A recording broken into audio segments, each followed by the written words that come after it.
আকাশ ভেঙে বৃষ্টি।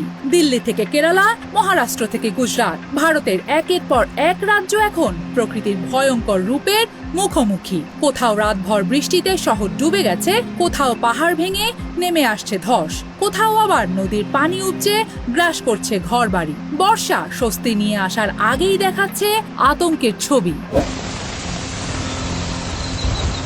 দিল্লির আকাশ কালো মেঘে ঢাকা, রাতভর প্রবল বৃষ্টি, রাস্তায় পানি, উপড়ে পড়েছে গাছ, থেমে গেছে যান চলাচল।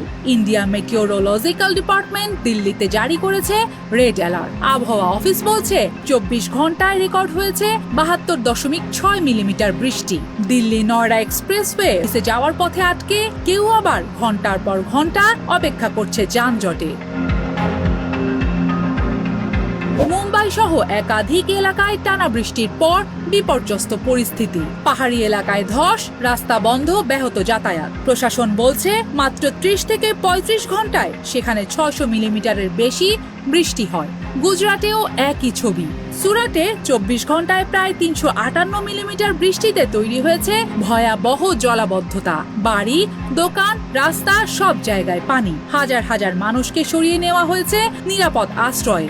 নৌকায় চলেছে উদ্ধার অভিযান। বৃষ্টি কেড়ে নিয়েছে বহু প্রাণ। বিদ্যুৎ স্পৃষ্ট, ডুবে যাওয়া এবং গাছ ভেঙে পড়ার মতো ঘটনায় মৃত্যুর খবরও এসেছে।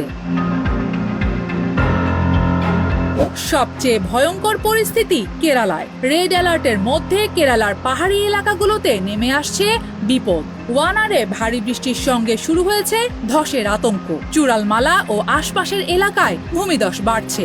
কোথাও রাস্তা বিচ্ছিন্ন, কোথাও উদ্ধার কাজে বাধা দিচ্ছে লাগাতার বৃষ্টি।